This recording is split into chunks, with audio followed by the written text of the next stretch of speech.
This is unit number 2, video number 3, average atomic mass. When we're looking at elements on the periodic table, an individual element actually exists in nature as multiple isotopes. And that term we use just to signify they have different masses.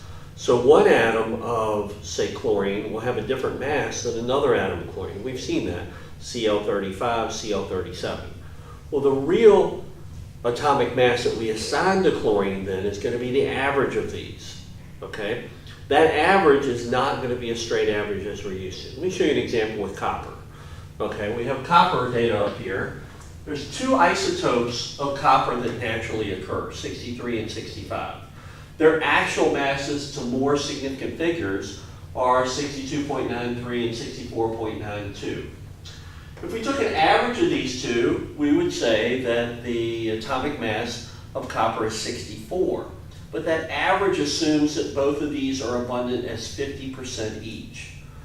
So what we really have is copper 63 is much more abundant in nature than copper 65. 70% almost is copper 63, 30% right around is copper 65. So we don't want to take a straight average where we just add the two masses and divide by 2. The way we're going to determine atomic mass is we're going to take the mass, multiply by the abundance in decimal, and then just add them up. No dividing by the number of isotopes that exist. The different atoms can have a lot of isotopes. Something like calcium has about 6 isotopes. So there isn't anything saying it's 2 or 3. There are some that are 1, like gold and aluminum. But we're going to take the mass, multiply by the abundance, and then add them up.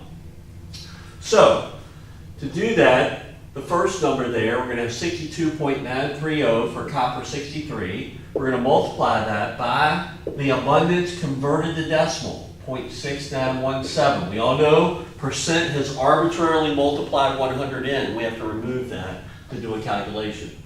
We multiply these together, we're going to get 43.53 to 4 significant figures. We have 5 significant figures here, 4 here. We're going to have 4 in our result.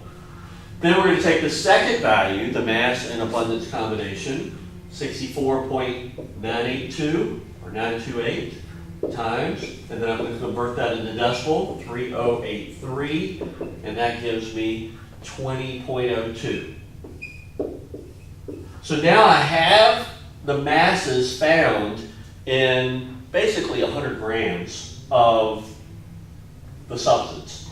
So I'm going to add these up, and I'm going to get 63.55.